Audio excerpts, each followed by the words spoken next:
हाँ बच्चों, तो चलिए पी वाई क्यू के नेक्स्ट सीरीज में अपने सामने एक सवाल और है। ये भी जेई मेंस में पूछा गया। 10 अप्रैल 2023 शिफ्ट 2 का पेपर रहा। वेव ऑप्टिक्स का सवाल है। आसान सवाल है, ऐसा नहीं कि ये कोई टफ सवाल है। मैं अभी आसान अच्छा सवाल ही डिस्कस कर रहा हूँ आपसे। तो ये क्वेश्चन ये भी इंपॉर्टेंट हो सकता है नीट के लिए। किसके लिए? नीट के लिए। इंपॉर्टेंट फॉर क्या? नीट। नीट के लिए एग्जाम, नीट एग्जाम के लिए इंपॉर्टेंट हो सकता है।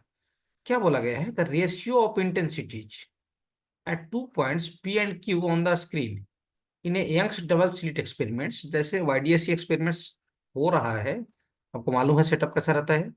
ऐसा तो बोला गया है कि कोई भी 2 पॉइंट्स है किस पे? स्क्रीन पे। P और Q। P और Q क्या है? 2 पॉइंट है। मान लो कि ये वाला आपका P है और ये मान लो क्या है? Q है। ये 2 पॉइंट्स है ना।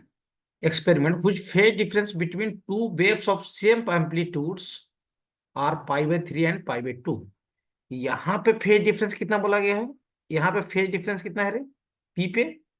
पी पे फेज डिफरेंस है π/2। सही है।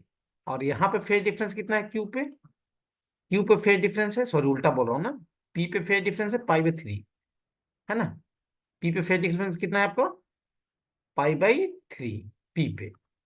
और क्यू पे फेज डिफरेंस कितना है आपका? π/2। सही है यहाँ तक? हाँ सर। क्वेश्चन का एक और पार्ट इंपॉर्टेंट है। ये बोला है, ध्यान से सुनो, कि between two waves of same amplitudes. Waves का जो वेव यहाँ पहुंच रहे हैं कहाँ पे? स्क्रीन पे जो इंटरफेयर कर रहे हैं, उनका एम्पलीट्यूड सेम है। इसका मतलब दोनों सोर्सेज की इंटेंसिटी सेम है। एम्पलीट्यूड सेम होने का मतलब क्या हुआ? इंटेंसिटी सेम रहेगा। बिकॉज यहाँ पे in this case I directly proportional to क्या रहेगा? A square. सही है यहाँ तक? तो ये आई रहेगा तो ये भी क्या रहेगा? आई रहेगा। सही है। अब सुनो, दो केस है कि मतलब पी पे जो नेट इंटेंसिटी है वो क्लियर हो, और क्यू पे जो नेट इंटेंसिटी है वो दोनों का रेशियो बताना है ना। पी पे जो नेट इंटेंसिटी होगा वो, और क्यू पे जो नेट इंटेंसिटी होगा वो। दो सवाल समझो कि आपको पी पे रिजल्टेंट इंटेंसिटी लिखना है और क्यू पे रिजल्टेंट इंटेंसिटी लिखना है, और दोनों का क्या बताना है आपको? रिजल्ट बताना है। क्या बताना है? रेशियो। क्या बताना है दोनों का? रेशियो, है ना, दोनों रिजल्ट का। सही है यहाँ तक? हाँ सर। अब हमें आई आर का फार्मूला है, रिजल्टेंट इंटेंसिटी का फार्मूला मालूम है। क्या होता है सर? I1 + I2 + 2√अंडर क्या?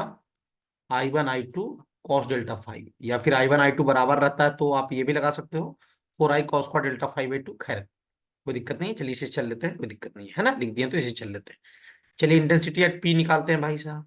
पी पे कितना हो जाएगा? I + I। सही है यहाँ तक? हाँ सर। और ये भी 2√I इंटू क्या हो जाएगा? आई। और कॉस पी पे कितना है फेज डिफरेंस? पी पे फेज डिफरेंस पहले बोला गया कितना? π/3। यहाँ डेट से घेरा मार रहा हूँ, देख लो। सही है। तो कॉस π/3। सही है।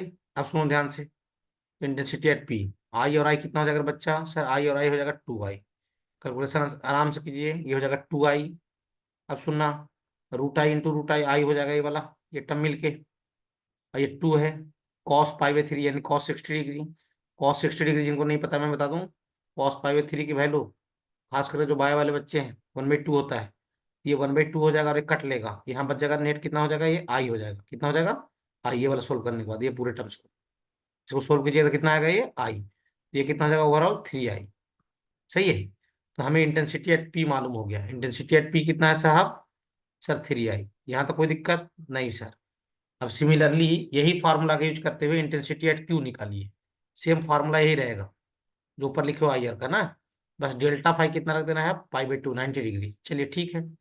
तो इंटेंसिटी एट क्यू निकाल रहा हूँ भाई साहब, क्या हो जाएगा? Sir I + I, I1 + I2 और 2 रूट, है ना। I1 I2 मतलब आई इंटू क्या? आई। सही है। देखिए भैया, इंटू कॉस, और डेल्टा फाई कितना रहे? π/2। सही है, देख लो भाई, कोई दिक्कत है यहाँ तक? सही है। आप सुनिए, cos 90 डिग्री यानी cos π/2, जिनको नहीं मालूम है बता दूं, cos π/2 कितना होता है सर? 0। सही है। हाँ सर, cos 90 डिग्री कितना हो जाता है? 0।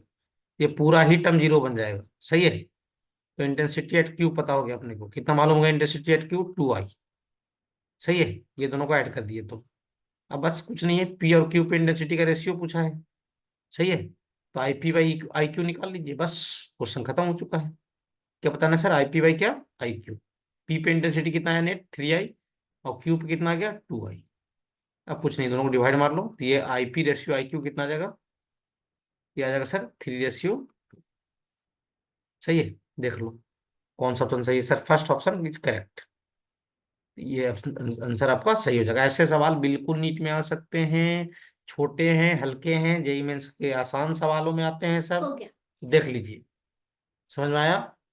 ठीक है।